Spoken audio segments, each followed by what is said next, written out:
Donc, j'espère que tout le monde est en train de me suivre. Premier type de dîme, les Lévites devaient percevoir les dîmes sur la population. Deuxième type de dîme, après avoir perçu la dîme sur la population, ils devaient verser la dîme, le 10% de la dîme au sacrificateur. Troisième style de dîme, chaque habitant, descendant d'Israël, devrait mettre de côté 10% de son revenu annuel pour montrer les prémices aussi, pour montrer à Jérusalem, là où Dieu avait fait résider son nom, et pour partager et se réjouir en fête. Amen. Ce sont Amen. Quatrième type, et enfin, souvenez-vous qu'au départ, on a dit qu'il y avait 4 styles de dîmes. Quatrième style de dîme maintenant, il fallait payer la dîme spéciale à l'intention des pauvres, des orphelins et des veuves. Donc il y avait une dîme qui est destinée spécialement pour ces catégories-là. Et j'aimerais bien attirer l'attention des uns et des autres maintenant. Vous qui traitez durement les orphelins, vous qui dépouillez les veuves, vous qui méprisez les étrangers, j'aimerais bien que vous compreniez que dans les Écritures, Dieu traite rigoureusement et durement tous ceux qui s'élèvent contre les orphelins, tous ceux qui s'élèvent contre les veuves.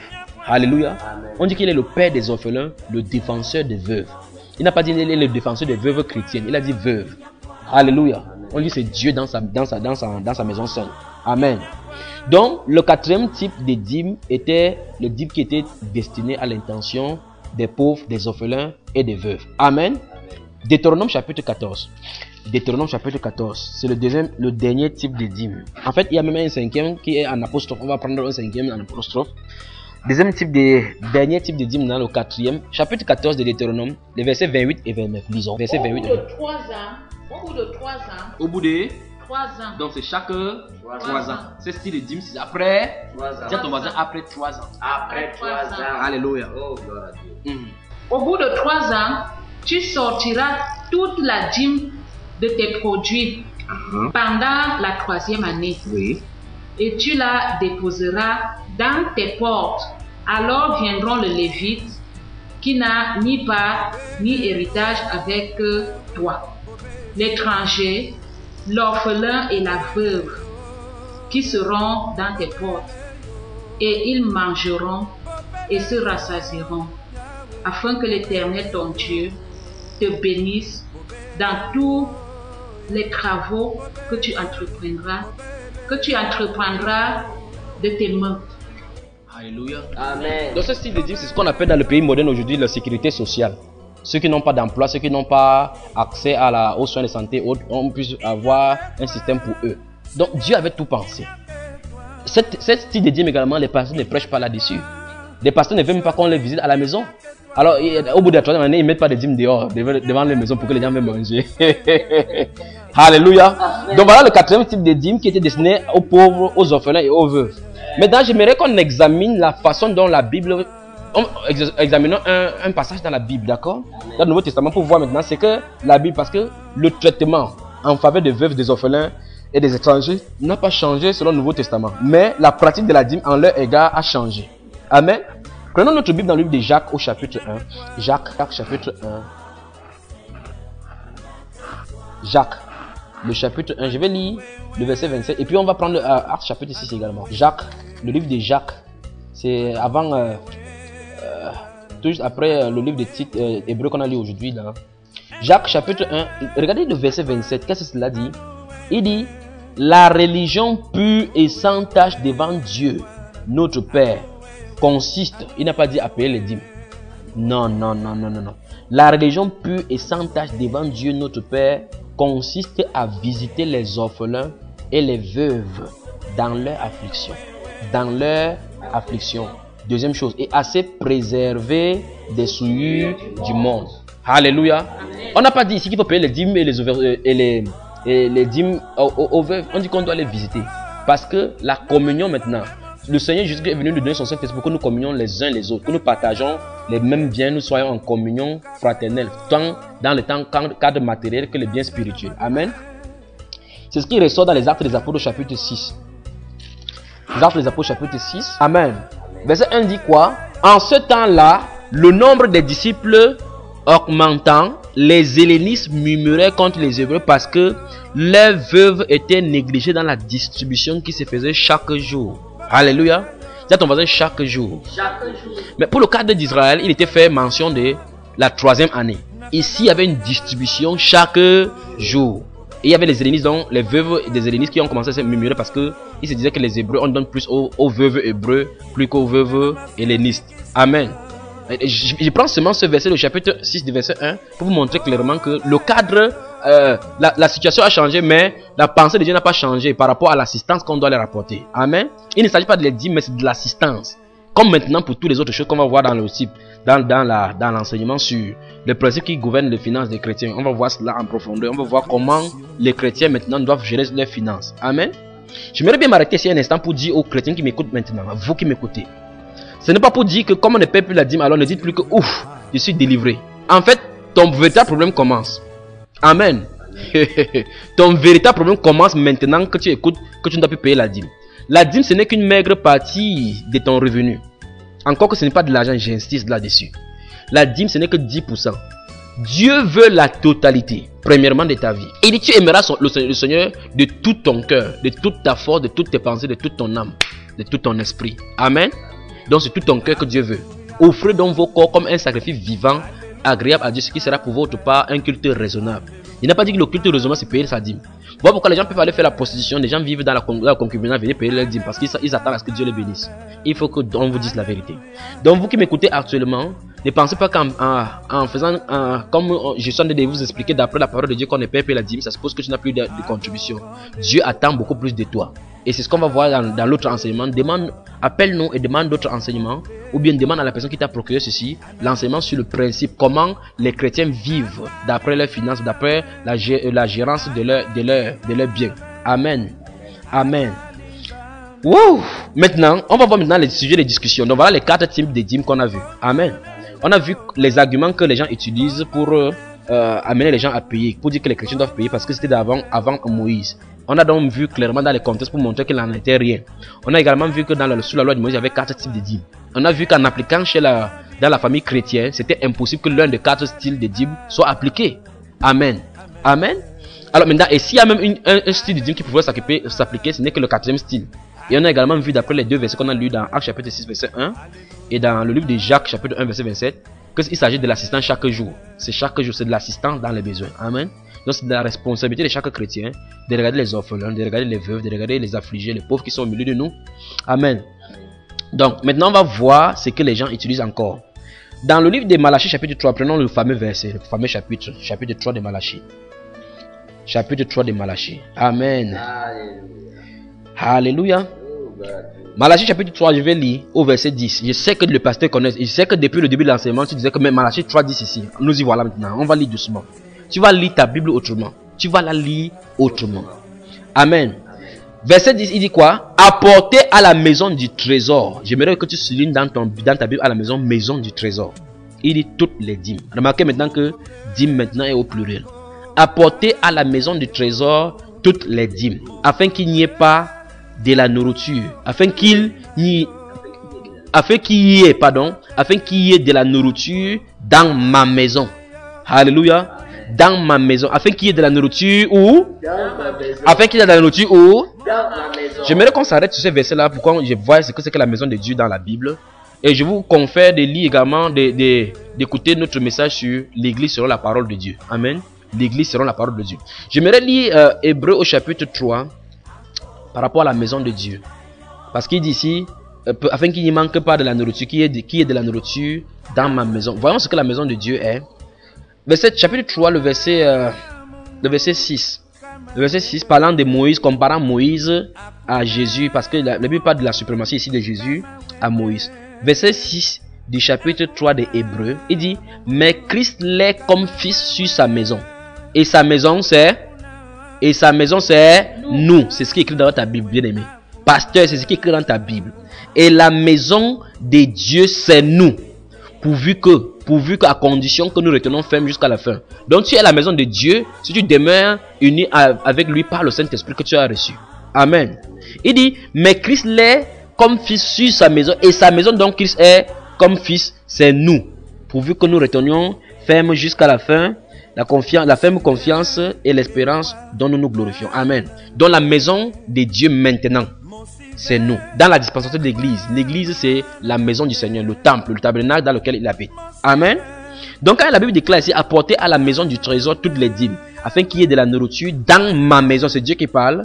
Mettez-moi de la sorte à l'épreuve, dit l'Éternel des armées, et vous verrez si je n'ouvre pas pour vous les écluses des cieux, si je ne répands pas sur vous la bénédiction en l'abondance. Ça, c'est le verset favori de tous ceux qui enseignent la dîme. Oui, c'est sur ce verset que repose l'essentiel de leur doctrine. Ils disent que si tu fais, Dieu va ouvrir les fenêtres dans les cieux. Amen. Mais étudions doucement ces passages, nous allons découvrir quelque chose de très intéressant.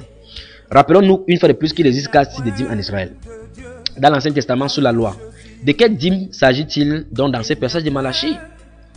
Le sacrificateur fils d'Aaron. Regarde, lisons Néhémie chapitre 10. Néhémie chapitre 10 pour voir clairement de quoi il est question. Je vous ai demandé de souligner maison du trésor dans ces Malachie chapitre 10. Amen. Maintenant, le livre de Néhémie. Néhémie chapitre 10. Néhémie c'est à côté de Esther et à côté d'Esdras. Alléluia. Néhémie. Vous y êtes. Néhémie chapitre 10. Néhémie chapitre 10. Amen. Néhémie chapitre 10. C'est avant le livre de Job. Avant le livre de Esther. Donc Esther est avant Job. Et avant Esther, il y en a Néhémie. Néhémie chapitre 10. Nous allons lire le verset 38 pour voir quelque chose de merveilleux. Chapitre 10 de Néhémie, le verset 38. Néhémie chapitre 10, le verset 38. Il est écrit: le sacrificateur, fils d'Aaron, sera avec le Lévite quand ils lèveront la dîme. Et les Lévites apporteront la dîme de la dîme à la maison de notre Dieu, dans les chambres de la maison du trésor. Alléluia. Dans la chambre de la maison du trésor. Dans la chambre de la maison du trésor. Remarquez, on va le relire doucement. Il dit, le sacrificateur fils d'Aaron sera avec les Lévites quand ils lèveront. Il là-bas, c'est il, I-L-S, le pluriel. Remarquez que sacrificateur est écrit au singulier et c'est Lévite qui est au pluriel. Donc le il là, ceux qui lèveront la dîme, ce sont des Lévites.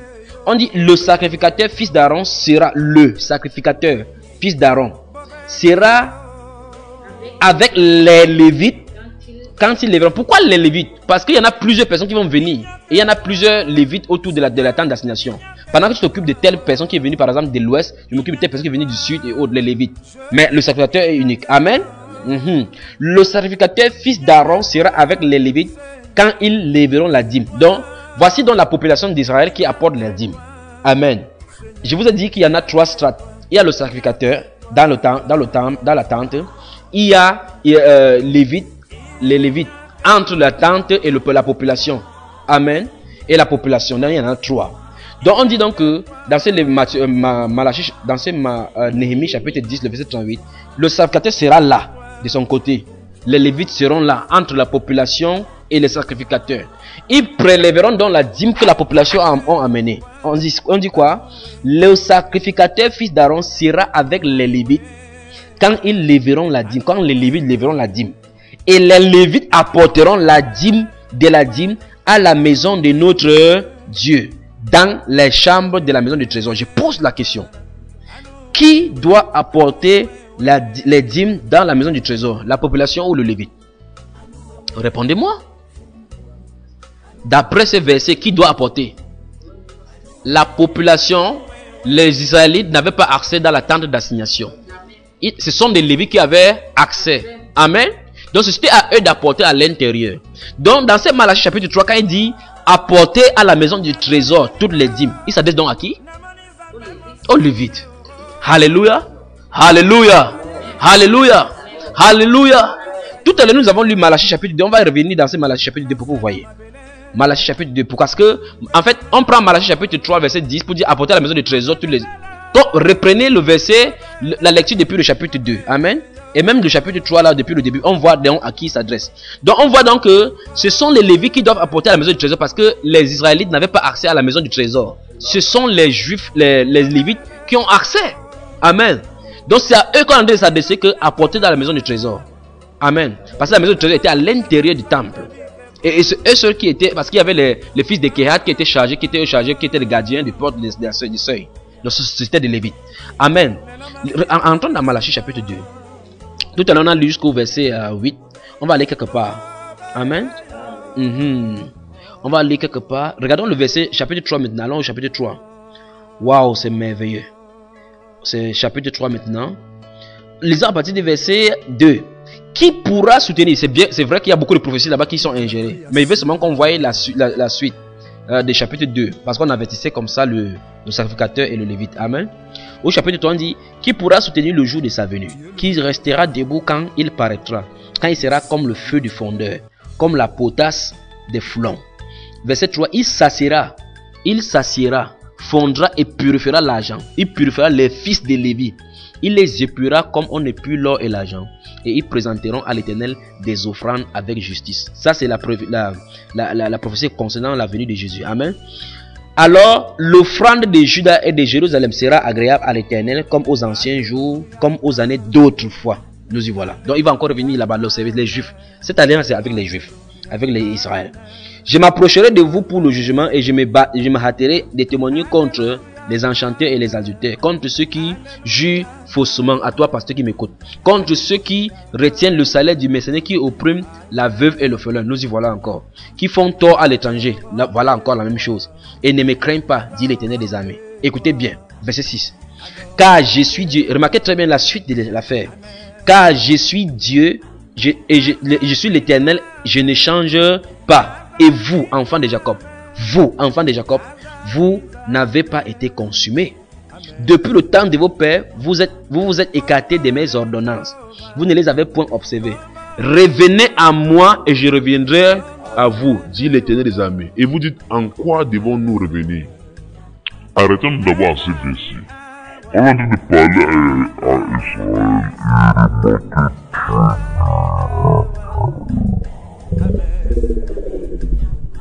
Parce que Israël chaque fois quittait l'alliance. Maintenant notre alliance avec Jésus-Christ demeure éternelle. Parce que Christ est en nous. Quelqu'un dit Christ en moi. L'espérance de la gloire. Dans le livre d'Hébreux chapitre 10 verset 39, il dit: nous ne sommes pas de ceux qui se retirent pour se perdre. Il dit ici: mon juste vivra par la foi. Si se retire, mon âme ne prend point plaisir en lui. Mais ici les gens s'étaient écartés de la voie de l'éternel. Amen. Parce qu'il avait les prescriptions, les ordonnances, les commandements qu'il devrait respecter. Maintenant Christ est en nous. Amen. Et verset 8, il dit: un homme trompe-t-il Dieu? Car vous me trompez et vous dites: en quoi t'avons-nous trompé? Il dit: dans les dîmes et les offrandes. On va parler des offrandes plus tard, mais il s'agit des dîmes ici. Vous êtes frappés par la malédiction et vous me trompez. Il dit: la nation toute entière. La nation toute entière. Et puis maintenant, au verset 10, il dit dans ce fameux verset, il dit: la nation toute entière. On va y arriver.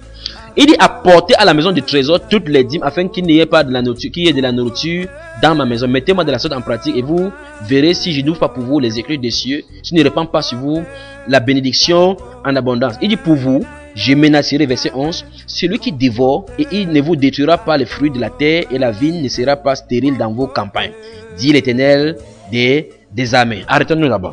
Donc voici dans le comble. Les pasteurs se mettent en chair et ils prêchent que si vous ne venez pas donner vos dîmes, vous êtes frappés de malédiction. Je pose la question. Si c'est comparé aux Lévites, qui doit payer les dîmes?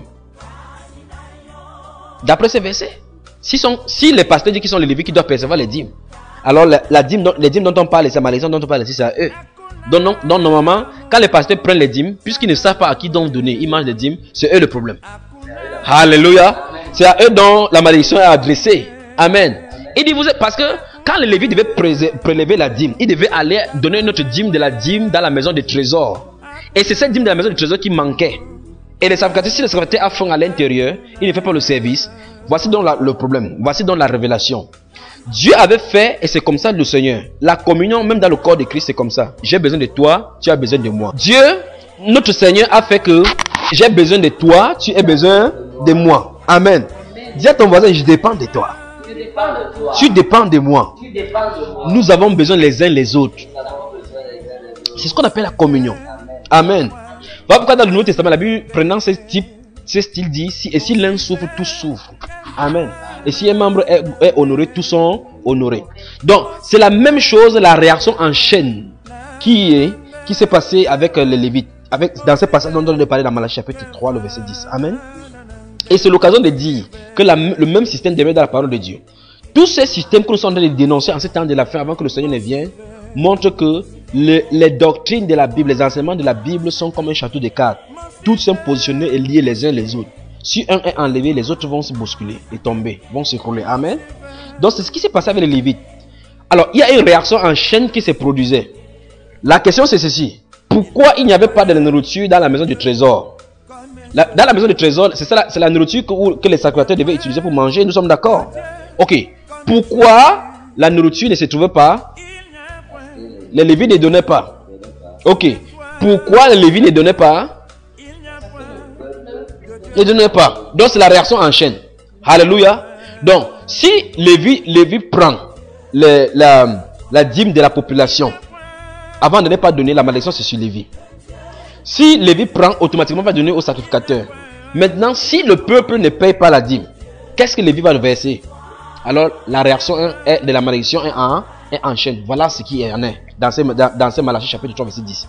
Donc quand le pasteur dit clairement dans sa prédication en disant qu'apporter à la maison des trésors, demande-lui, frère, la maison des trésors se trouve où? Et qui doit apporter? Donc ce n'est pas le peuple qui doit amener à la maison du trésor, c'est le pasteur qui doit amener à la maison du trésor. Tu lui demandes qui te montre là où il y a la maison du trésor, là où il n'est pas donné. Amen. Alléluia. Alléluia. Amen. Alléluia. Amen. Donc on va lire quelques passages. Donc mon cher frère, ma chère, c'est toi qui m'écoutes maintenant.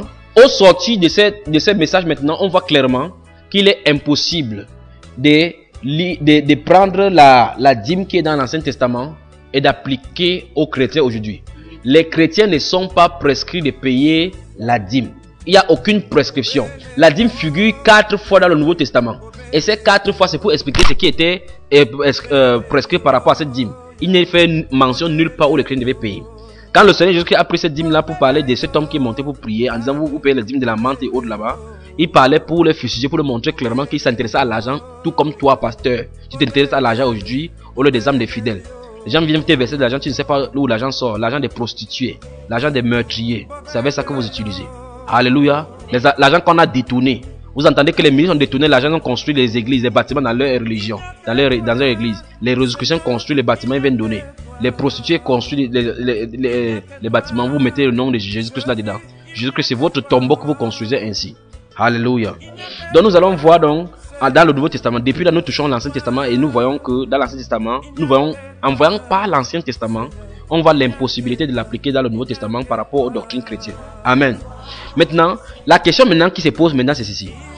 Comment est structurée l'Église? Comment l'Église, la finance de l'Église est organisée? Qu'est-ce que le chrétien, comment il devait faire avec ses revenus? Comment le chrétien doit faire avec son revenu? Comment il doit participer au sein de l'assemblée de l'Église locale, de son assemblée locale, de ses biens? Comment il doit assister? Amen. Toutes ces réponses seront bien développées dans le cadre de l'enseignement sur le principe qui gouverne les finances du chrétien. Amen. Mais pour le moment, il faut qu'on voie que dans le Nouveau Testament, il n'est fait mention nulle part. Premier arrêt. Lorsqu'il y a eu le premier concile de Jérusalem, il y avait problème entre les Juifs parce que le message de Christ ayant commencé chez les Juifs avaient une alliance par rapport à la circoncision. Et vous allez voir ce débat tout au long du Nouveau Testament. Il y a eu une confrontation entre les Juifs, les païens qui croyaient. Les Juifs pensaient que comme les païens croyaient et qu'ils n'étaient pas circoncis, il fallait encore qu'ils se fassent circoncis pour intégrer le judaïsme. Ils croyaient que la religion, les messages de la bonne nouvelle étaient destinés à faire intégrer les païens à la religion juive. Or, ils ne comprenaient pas que la circoncision que Dieu avait donnée aux pères, aux Israéliens, c'était le signe de la circoncision du cœur qui est la nouvelle naissance. Alléluia. Amen. Donc, au sujet de ces problèmes qui s'est posé, l'église s'est réunie à Jérusalem. J'aimerais qu'on prenne notre Bible dans Actes des Apôtres chapitre 15. Actes des Apôtres au chapitre 15. Souvenez-vous que c'est Cyprien de Carthage qui a introduit la dîme dans l'église en 200. Actes des Apôtres chapitre 15. Nous allons lire quelque chose d'intéressant, bien aimé. Actes des Apôtres chapitre 15. Nous y sommes. Alors, lisons à partir du verset 1. Actes des Apôtres chapitre 15. Quelques hommes venus de la Judée enseignaient les frères en disant: si vous n'êtes circoncis selon le rite de Moïse, vous ne pouvez être sauvés. Oh mon Dieu. Paul et Barnabas eurent avec eux un débat et une vive discussion. Comme au sujet de dîme aujourd'hui. Et les frères décidèrent que Paul et Barnabas et quelques-uns de leurs monteraient à Jérusalem vers les apôtres et les anciens pour traiter cette question. Oui, continue. Après avoir été accompagnés par l'Église, ils poursuivirent leur route à travers la Phénicie Oui. et la Samarie, Oui. racontant la conversion des païens, et ils causèrent une grande joie à tous les frères. Arrivés à Jérusalem, ils furent reçus par l'Église, Oui. les apôtres et les anciens, et ils racontèrent tout ce que Dieu avait fait avec eux. Oui. Alors quelques-uns du parti des pharisiens, Les voilà. qui avaient cru, Oui. se levèrent en disant qu'il fallait circoncire les païens et exigeaient l'observation de la loi de Moïse. Vous entendez ça? Alors quelques-uns du parti des pharisiens qui avaient cru au message de la bonne nouvelle, s'élevaient en disant qu'il fallait circoncire les païens et exiger l'observation de la loi de Moïse. Ils n'ont pas dit la loi de Dieu, la loi de Moïse. Les apôtres et les anciens se réunissent pour examiner cette affaire. Verset 6. Continuons. Une grande discussion s'étant engagée, Pierre se leva et leur dit: Oui. Hommes, frères, vous savez que dès longtemps, Dieu a fait un choix parmi vous, afin que par ma bouche, les païens entendissent la parole de l'évangile et qu'ils cruissent. Et Dieu, qui connaît les cœurs, leur a rendu témoignage en leur donnant le Saint-Esprit comme à nous. Amen. Continuons. Il n'a fait aucune différence entre nous et eux, Oui. ayant purifié leur cœur par la foi. Maintenant donc, pourquoi tentez-vous Dieu en mettant sur le cou des disciples un joug que ni nos pères, ni nous n'avons pu porter? Amen. J'aimerais poser les mêmes questions au pasteur qui m'écoute maintenant. Alléluia. Amen. Mais c'est par la grâce du Seigneur Jésus que nous croyons être sauvés, Oui. de la même manière que toute l'assemblée garda le silence et l'on écouta Barnabas et Paul qui racontèrent tous les miracles et les prodiges que Dieu avait faits par eux au milieu des païens. Voilà. Allons-y au verset 22 maintenant, bien-aimées sœurs. Verset 22. Alors, il parut bon aux apôtres et aux anciens et à toute l'Église de choisir parmi eux et d'envoyer à Antioche avec Paul et Barnabas, Jules appelé Barsabas et Silas, hommes considérés. Amen. Frères. Amen. Amen. Alors, toi, c'est, tu lis à partir du verset 19 maintenant. Verset 19. C'est pourquoi je suis d'avis qu'on ne crée pas de difficultés à ceux des païens qui se convertissent à Dieu. Mais qu'on leur écrive de s'abstenir des souillures, des idoles, de l'impudicité, des animaux étouffés et du sang. Amen. Amen. Amen. Amen. On s'arrête là-bas. Donc, clairement, le premier concile de l'église, tel que c'est réuni ici à la conférence de Jérusalem, devrait répondre à une question qui a été posée. Alléluia. La question a été posée. La question, c'est ceci. On a lu là-bas au verset 1. Il y a quelques hommes venus de la Judée enseignaient les frères en disant: si vous n'êtes pas circoncis selon le rite de Moïse, vous ne pouvez pas être sauvés. Amen. Verset 3. Après avoir été accompagnés par l'église, ils poursuivirent le chemin. Non. Verset 5. Verset 5 du chapitre 15. Regardez. Alors quelques-uns du parti des pharisiens qui avaient cru s'élevaient en disant qu'il fallait circoncire les païens et exiger l'observation de la loi de Moïse. Amen. Les apôtres donc et les anciens se réunissent pour examiner cette affaire. Quelle affaire? Le sujet de: est-ce que si quelqu'un croit, il va encore observer la loi de Moïse? La question devrait être réglée. Et à l'issue de cela, ça a été réglé. Voilà pourquoi ils ont délégué Barsabas et les autres qui devaient aller expliquer ça aux frères. Et dans cette lettre qu'ils vont déléguer, ils vont dire qu'il a plu au Saint-Esprit. Oh, j'aime cette parole. Amen. Amen. Verset 28, regardons. Il dit, car il a paru bon au Saint-Esprit et à nous de ne vous imposer d'autres charges que ce qui est nécessaire. Savoir de vous abstenir des viandes sacrifiées aux idoles, du sang des animaux étouffés et de l'impudicité. Choses contre lesquelles vous vous trouverez bien de vous en tenir garde à Dieu. Donc le Saint-Esprit est d'accord. La loi de Moïse est inclue. C'est dans la loi de Moïse que se trouve dans les dîmes.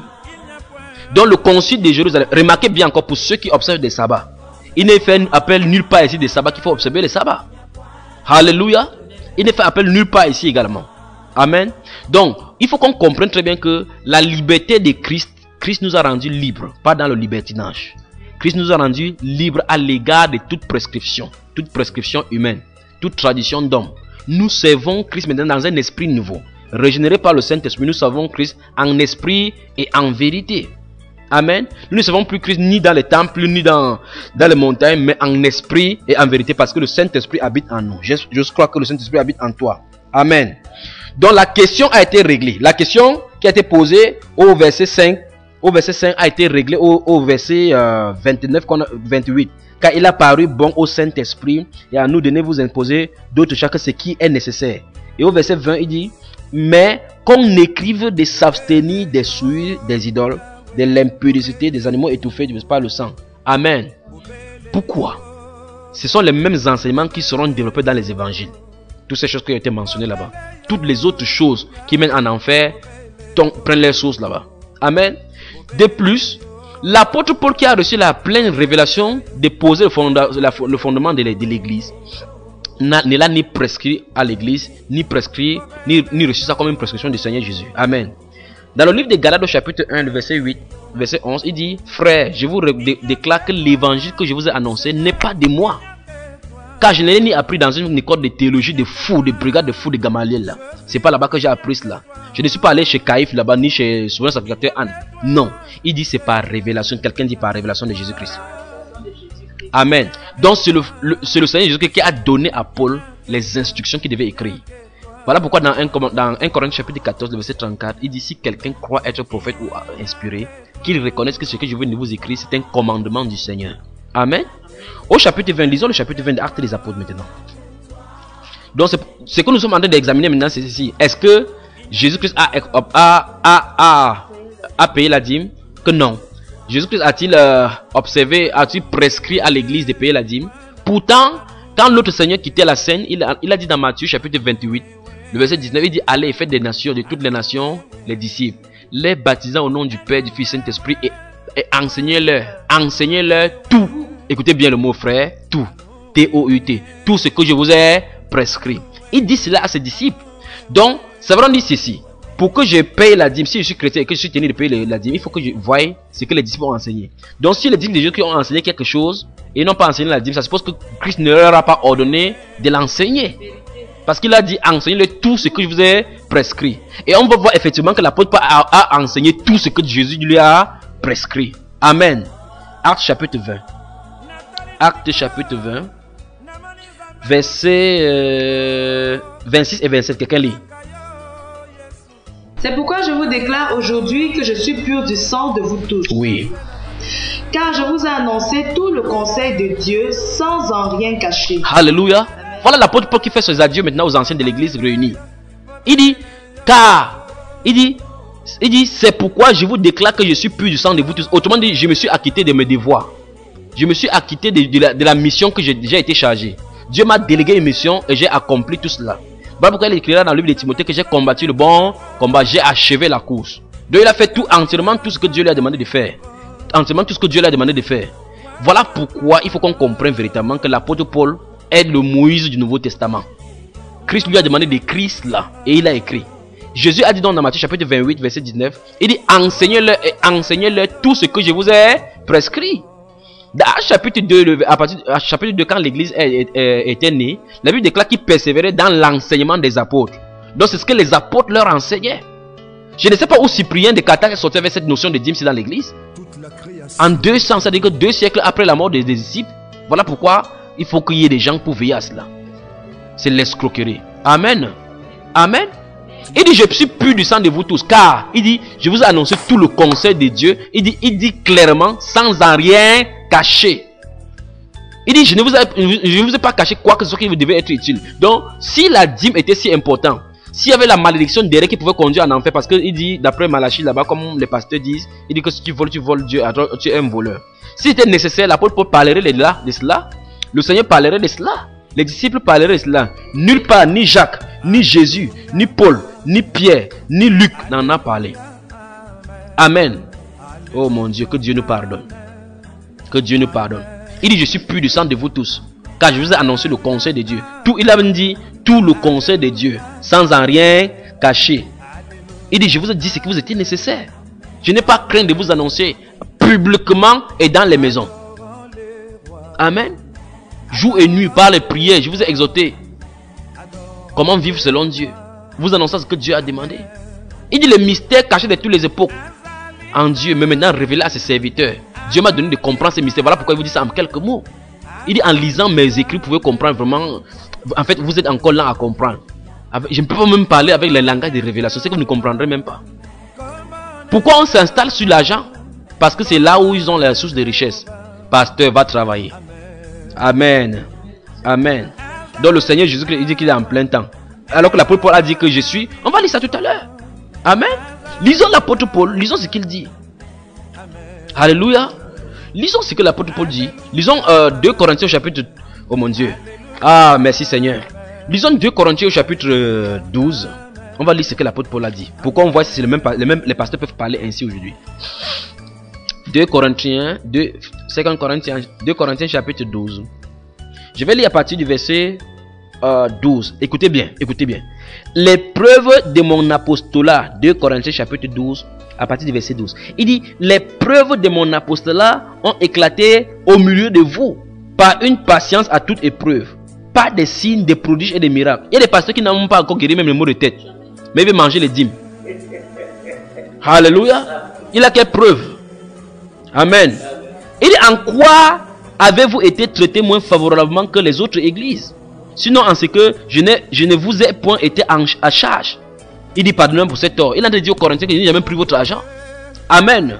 Il dit, voici pour la 3e fois que je suis prêt à aller chez vous et je ne vous serai point à charge, car ce ne sont pas vos biens que je cherche. Écoutez bien ce que l'apôtre Paul dit. Car ce ne sont pas vos biens que je cherche, c'est vous-même. Parce qu'il a une mission, amener les âmes à Christ. Amen. Sa mission que Dieu lui avait donnée, c'est de délivrer les païens de la puissance de Satan pour les transporter dans le royaume du Seigneur. Amen. Amen. Il dit, ce n'est pas en effet aux enfants à amasser pour leurs parents, mais aux parents pour leurs enfants. Le Seigneur avait dit ça autrement. Il dit, celui qui veut être votre plus grand soit les serviteurs. Mais aujourd'hui, le pasteur, dans votre dénomination, il a son ventilateur. Devant lui, il a la source, l'eau minérale. L'eau minérale. Pendant que d'autres personnes prennent les ventailles pour se jeter de l'air, il a le ventilateur à son endroit. Il ne faut pas qu'il ait chaud. Oui, parce qu'il est le grand. Chez lui, il y a le ventilateur. Il a les pointilles au pied. Il est sur le tapis. Chaise en mousse. Mais sur toi, tu as le banc. Tu tournes les fesses chaque fois parce que ça chauffe déjà. Il vient en retard, il vient s'asseoir là-bas sur le ventilateur. Alléluia. Il faut qu'il boive de l'eau tanguée. Et c'est lui le serviteur de Dieu très haut. Et entre temps, vous priez pour que Dieu tue cette vase de terre. Pour que la chair se taise en lui. Assemblée, il vous faut la délivrance aussi. Il dit, ce n'est pas aux parents d'amasser pour leurs... Ce n'est pas aux enfants à amasser pour leurs parents, mais c'est aux parents d'amasser pour leurs enfants. Autrement dit, le berger selon le cœur de Dieu, ce sont des pères. Voilà pourquoi dans Galates chapitre 4, au verset 19, il a dit que mes enfants en Christ, pour qui j'éprouve encore des douleurs de l'enfantement, jusqu'à ce que Christ soit formé en vous. Mes enfants. Voilà pourquoi il va faire tout et tout pour les pousser afin qu'ils progressent spirituellement. Tant que l'église de Corinthe est dans la dépravation morale, de la fornication, il dit que ça me donne de la peine. Au verset suivant, vous allez voir comment au devant il dit que je crains qu'à mon arrivée, mon Dieu ne m'humilie. Je crains qu'à mon arrivée, je vous trouve au point comme je le souhaitais. Je crains que je travaille envers, que je ne trouve chez vous des sectes. Alléluia, des jalousies. Amen. Or, chez nous, quand tu donnes la dîme, tu peux faire le Congo ça sur quelqu'un d'autre personne. On ne s'intéresse pas. On s'intéresse. Est-ce que ce mois tu as payé ta dîme? On a la liste de ceux qui payent la dîme. J'ai même vu une soeur qui a dit qu'elle allait dans une assemblée pour demander l'aide. On lui a demandé si payer la dîme ici dans cette assemblée. Qu'est-ce que cela a à voir? Frère, c'est le Nouveau Testament ça. Dis à ton voisin, il faut la repentance à l'église de Jésus. Amen. Regardez ce qu'il dit, verset 15. Il dit pour moi, c'est l'apôtre Paul qui parle, je dépenserai très volontiers et je me dépenserai moi-même pour vos âmes. Juste en vous aimant davantage, être moins aimé de vous. Quel pasteur peut parler comme ça aujourd'hui? Quel pasteur est prêt à sortir tout l'argent qu'il a gardé pour ses enfants, pour sa femme, vendre les voitures? Il y a des pasteurs qui ont 5 voitures. Vendre les voitures pour donner aux sœurs en Christ qui sont dans le besoin, pour donner aux veuves, pour donner à l'orphelinat, pour donner aux orphelins qui sont à l'intérieur. Quel pasteur est capable de le faire aujourd'hui? Quel pasteur est capable d'aller vendre tous ces terrains qu'il a, les terrains, les cimetières de l'Antichrist, qui vont enterrer les chrétiens là-bas, dans la tribulation? Quel pasteur peut aller vendre ces terrains-là pour venir distribuer aux pauvres et aux orphelins? Que Dieu nous pardonne. Amen. Il dit soit. Amen. Oh, que Dieu nous pardonne. Voilà comment l'apôtre Paul parle. Il dit que ce n'est pas aux enfants d'amasser pour le père. Vous avez déjà vu où c'est le père qui hérite des enfants? Dans quel monde nous vivons? Dans quel monde nous vivons? Alors, et curieusement, dans ces assemblées, on appelle le pasteur daddy, papa. Mais c'est lui qui est là pour dire venez apporter, venez apporter, venez apporter. N'est-ce pas ceci? Dis à ton voisin, il faut la repentance. Dis à ton frère Matthieu 23, 8. N'appelez personne sur la terre votre père. Tous, vous êtes frères. Amen. Amen. Amen. Donc voici la façon dont le Nouveau Testament fonctionne. Les bergers selon le cœur du Seigneur enseignent ce que le Seigneur a enseigné. Et ça en reste strictement là-bas. Si Dieu t'a appelé pour un ministère, il va pouvoir cela.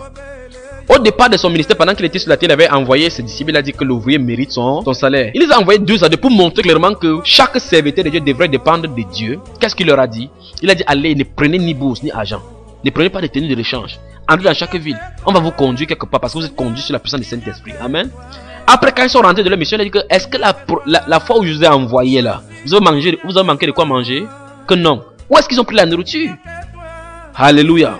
J'aimerais bien que les gens lisent l'histoire de l'église, ils voient ce qu'on appelle les puritains à l'église en Angleterre.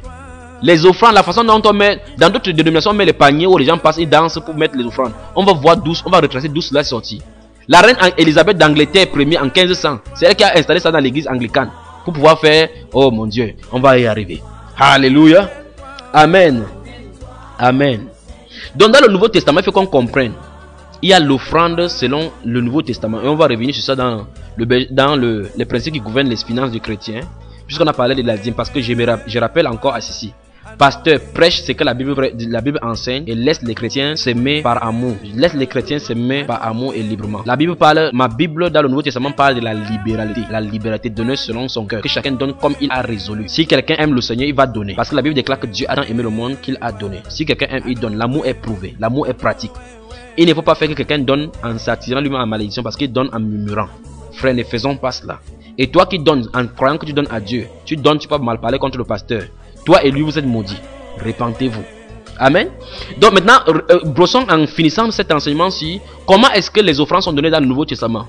Pourquoi, pour quel but les offrandes sont données dans le Nouveau Testament? Dans le Nouveau Testament, il faut que vous sachiez qu'il y en a 2 sources ou bien 2 buts pour lesquels les fonds sont récoltés. Il y en a 2 buts. Quelqu'un dit 2 buts. Et que vous sachiez, il n'y en a pas plus de 2. Il n'y a que 2 buts. Amen.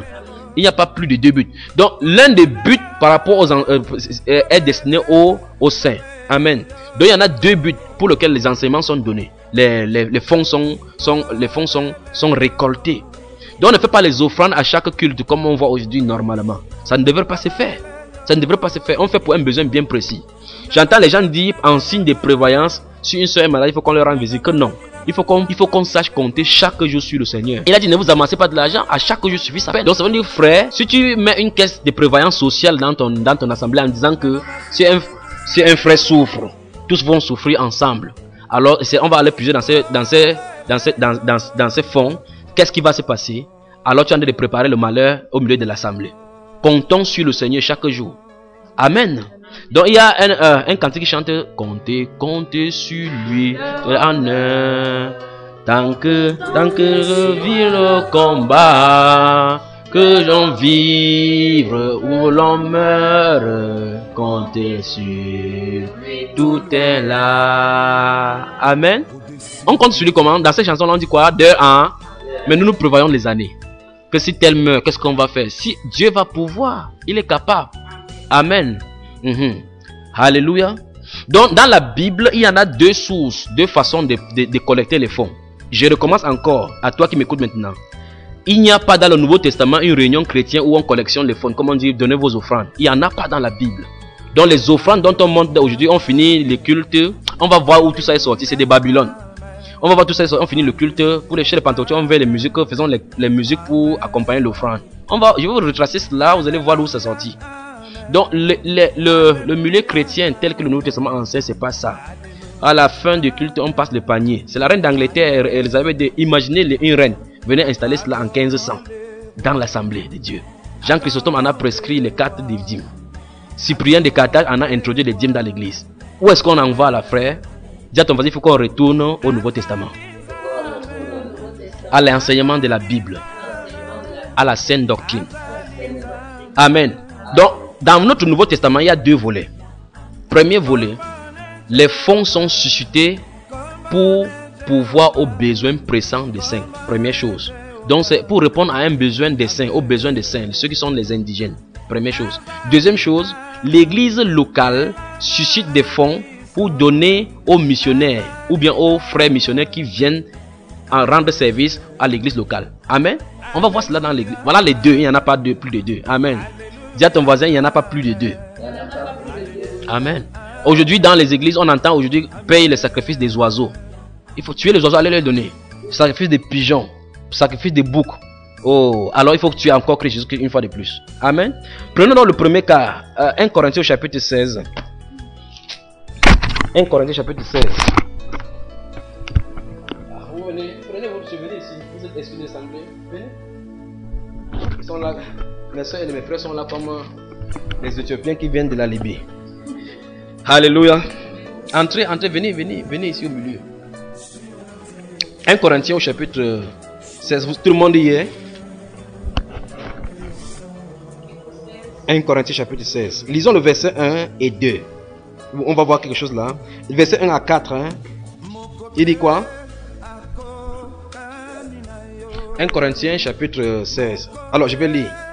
Il dit, pour ce qui concerne la collecte en faveur des saints. La collecte en faveur. La collecte en faveur. La collecte en faveur.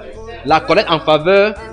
Donc si dans ta dénomination, on dit que contribuer pour soutenir le ministère, il faut la délivrance à ces pasteurs. Si on dit contribuer pour acheter un terrain pour construire l'église, comme ils disent, il faut la délivrance. C'est un babyloniste qui est déguisé en apôtre de Christ. Il dit pour ce qui concerne la collecte en faveur des saints. La collecte en faveur des saints. Je veux que vous gardez cela en esprit. La collecte en faveur des saints. La collecte est faite en faveur des saints. Les saints qui sont dans les besoins. Il va dire, agissez vous aussi comme je l'ai ordonné. Comme je l'ai ordonné. C'est un ordre. Comme je l'ai ordonné aux églises de la Galatie. Aux églises de la Galatie. L'apôtre Paul écrit comme ça aux Corinthiens. Il dit aux églises de la Galatie, il a ordonné la même chose. Parce que le même principe demeure pour toutes les églises. Alléluia. Après il va dire, il dit agissez vous aussi comme je l'ai ordonné aux églises de la Galatie. Pas à l'église de Galatie. Parce que la Galatie c'est une province. Et il y en a plusieurs églises dans ces provinces-là et dans ces districts. Alléluia. Chaque assemblée devrait agir selon le même modèle. Dis à ton voisin, y compris ton assemblée. Amen. Donc toute autre assemblée, toute autre dénomination qui fonctionne hors de ces principes-là n'est pas une assemblée néo-testamentaire. Amen. Donc il dit agissez vous aussi. Donc ton pasteur doit agir comme ça. Amen. Donc vous faites une cuvette, d'autres ont orné, d'autres ont mis les cuvettes en or, d'autres c'est en vide devant le pasteur qui contrôle, c'est sa femme qui contrôle pour les autres. D'autres habillés avec les tissus. C'est beau, mais ça mène en enfer. Parce que c'est quelque chose qu'on a ajouté à la parole de Dieu. Jésus a dit qu'on ne doit rien y ajouter, on ne doit rien y retrancher. Amen. Il dit, agissez vous aussi comme je l'ai ordonné aux églises de la Galatie. Il dit que chacun de vous, le premier jour de la semaine, mette à part chez lui, ce qu'il pourra. Amen. Donc si on fixe un taux déjà, c'est anti-scripturaire. Il dit ce qu'il pourra selon sa prospérité, afin qu'on n'attende pas mon arrivée pour recueillir des dons. C'est l'apôtre Paul qui dit, pour recueillir des dons. N'attendez pas que je vienne pour recueillir des dons. Mettez chacun à sa part. Le jour où vous vous réunissez, donnez. Souvenez-vous, ce n'est pas constamment. C'est pour répondre à un besoin. Si l'église sent un besoin que telle soeur souffre, tel frère souffre, alors on peut faire ce fonds-là pour répondre à ces besoins. C'est pas que chaque réunion, on réunit les fonds. Ça, c'est les mondains qui font cela. Ça, c'est les réunions, les associations mondaines qui ont été converties chez les chrétiens. Amen. Il dit, et quand je serai venu, j'enverrai avec des lettres pour porter vos libéralités à Jérusalem. Les personnes que vous aurez approuvées. On les appelle donc maintenant les diacres. Ceux qui doivent s'occuper de ces finances-là. Les gens qui sont éprouvés. Amen. Pas les gens qui prennent 10 000. Ils disent que j'avais pris ça, mon enfant était malade. Alléluia. Alléluia. J'ai utilisé, je ne veux pas comment il va rembourser. Et Satan l'arrête là-bas. Voilà, il va l'en faire à cause de l'argent de l'église qu'il a volé. Il dit, si la chose mérite que j'irai moi-même. La même chose est reprise dans le livre des Actes des Apôtres. Actes des Apôtres au chapitre, prenons le chapitre, Actes des Apôtres, chapitre, on va prendre le chapitre, Actes des Apôtres.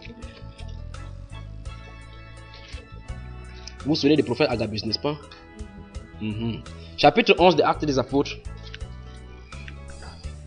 Chapitre 11 des Actes des Apôtres. On va lire versets 27 à 30. Quelqu'un lit? En ce temps-là, les prophètes descendirent de Jérusalem à Antioche. L'un d'eux, nommé Agabus, se leva et annonça par l'Esprit qu'il aurait une grande famine sur toute la terre. Elle arriva en effet sous Claude. Les disciples résolurent d'envoyer chacun selon ses moyens un secours aux frères qui habitaient la Judée. Amen. Pourquoi? C'est pour la question. Parce qu'il y a la famine. Donc c'est pour répondre à un besoin bien déterminé que les fonds sont suscités. Parce que le prophète a dit, ah, voici l'Éternel appelle la famine à l'église, sur l'église d'Antioche. Mais ils ont vu qu'en Judée, il y a des familles qui n'ont pas assez de moyens pour pouvoir soutenir par rapport à la famille. Ils se sont assemblés, ils ont dit, ah, il faut que chacun apporte une contribution pour qu'on donne aux frères qui sont dans la Judée pour pouvoir tenir ferme par rapport à cette famille-ci. Amen. Amen. Donc, dans cette église d'Antioche, nulle part on ne voit où chaque fois ils faisaient des fonds. Mais par rapport à la famille, ils ont réagi. Amen. Prenons également le chapitre 4 des Actes des Apôtres rapidement. Et voilà le modèle qui est positionné. Voilà le modèle qui est positionné. Chapitre 4 des Actes des Apôtres. Oh, alors, commençons à partir du chapitre 2 et puis avançons au chapitre 4, d'accord? Chapitre 2, le jour de la Pentecôte, le jour où le Saint-Esprit a formé l'église pour la première fois. Le verset 44 nous dit quelque chose de merveilleux là. Le verset 44 dit, tous ceux qui croyaient étaient dans le même lieu et ils avaient quoi? Tout en commun. Tout en commun. Aujourd'hui, c'est que quelqu'un dit, n'entre pas dans ma chambre, ne touche pas mon plat. C'est mon plat. Après, il dit qu'il est membre du corps de Christ. Mais tout ce qu'ils savent faire, c'est dans les assemblées, dire que frère, que le Seigneur te bénisse. Je t'aime mon frère, je t'aime ma soeur. Dis à ton voisin, tu m'aimes vraiment? Tes choses, c'est mes choses. Ah, vous ne voulez pas dire, oui, c'est pas vrai.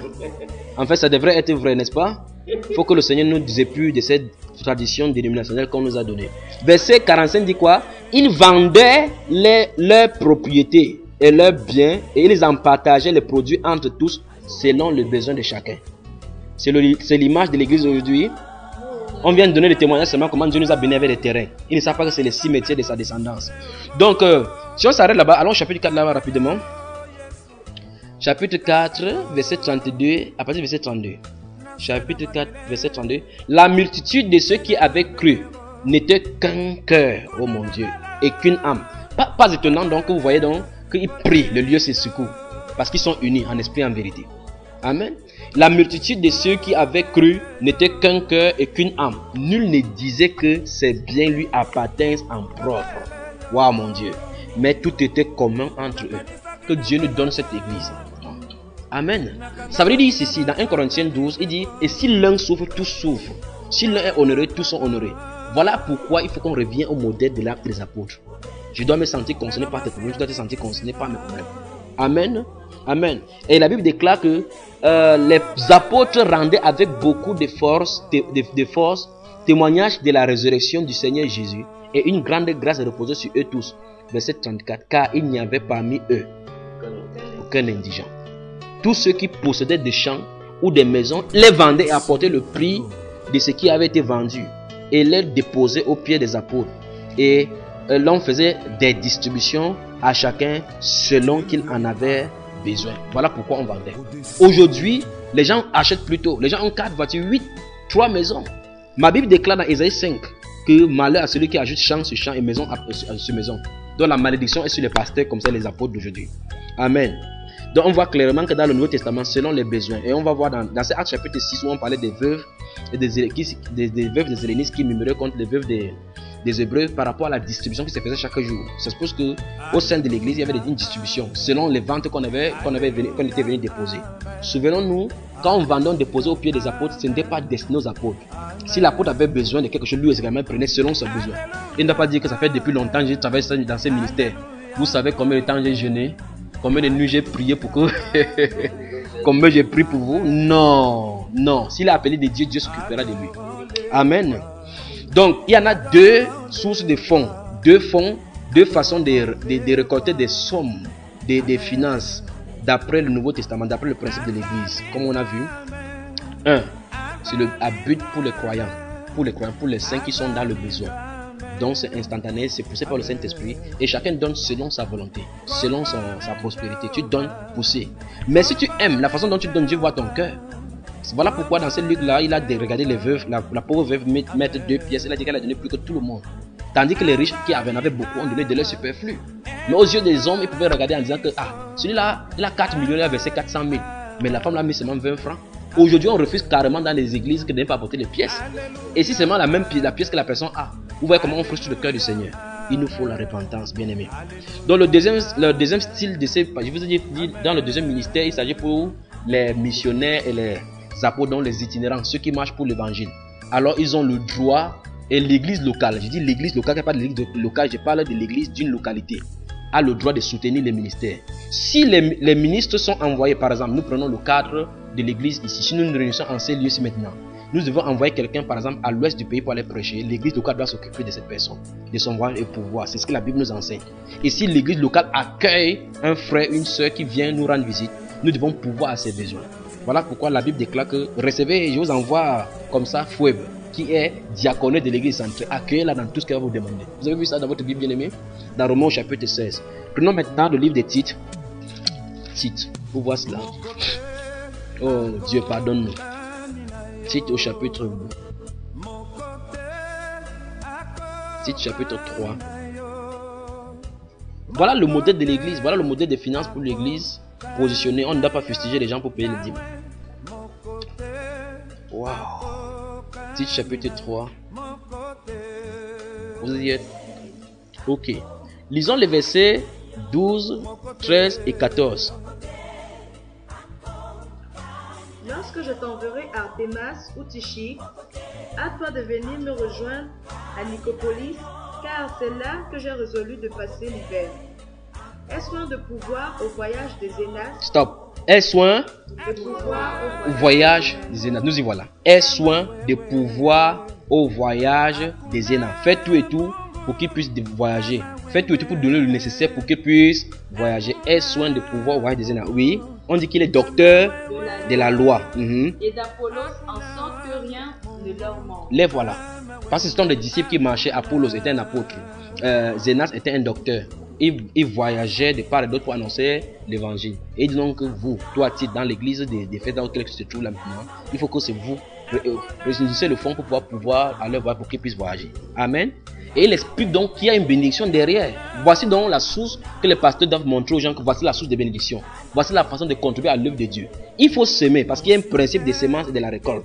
Selon Luc chapitre 6 verset 38, il dit qu'un homme aura semé, Galates chapitre 6, où il est dit un homme semera, moissonnera ce qu'il aura semé. Mais si tu sèmes sur la mauvaise terre, ne vous attendez pas à semer le maïs sur un ciment et puis vous entendez récolter le maïs à la moisson. Dieu, ton maïs ne poussera pas. Dieu a ordonné que c'est sur la terre. Voilà. Donc, voici le principe. Pour semer, si vous semez de la sorte, vous semez pour Dieu. Amen. Donc, verset 14 dit quoi? Il faut que les nôtres aussi apprennent à pratiquer de bonnes œuvres pour subvenir aux besoins pressants, afin qu'ils ne soient pas sans produire de fruits. Donc, ça lié directement au verset 13. Il est sur le pouvoir aux besoins, au voyage des Zénas et d'Apollos. Alléluia. Parce qu'il faut aussi que les nôtres, nous les chrétiens, nous soyons bons dans les bonnes œuvres, pour qu'on ne soit pas sans porter des fruits. Pour qu'on ne soit pas sans porter des fruits. Souvenez-vous dans l'Apocalypse, on dit que le jour de la noce de l'agneau est arrivé et son époux s'est préparé.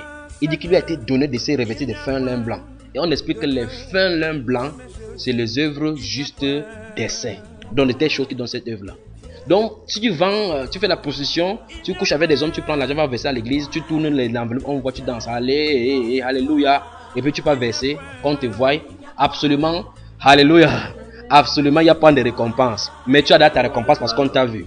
Prenons aussi Hébreu, souvenez-vous, c'est le deuxième type là. Hébreu chapitre 6, les versets, à partir du verset 10 à 12. Hébreu chapitre 6 de Hébreu.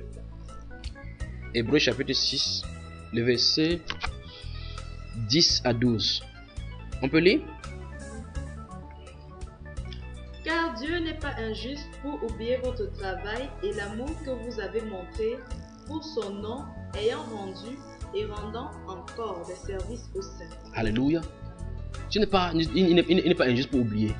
Donc, mon frère, ma soeur, toi qui m'écoutes, si tu sèmes selon Dieu, Dieu n'est pas injuste pour oublier. Alléluia.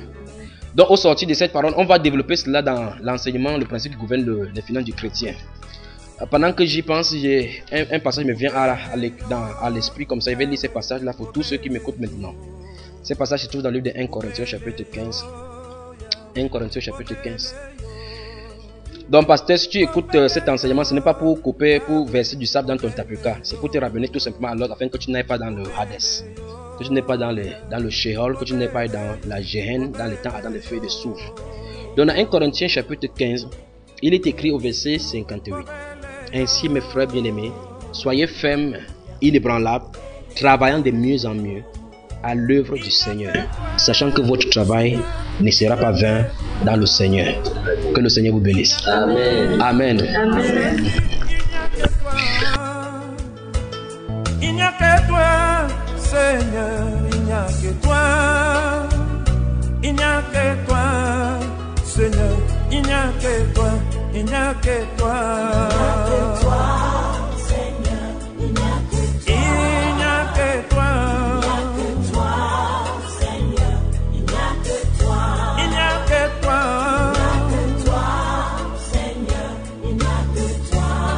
Il n'y a que toi.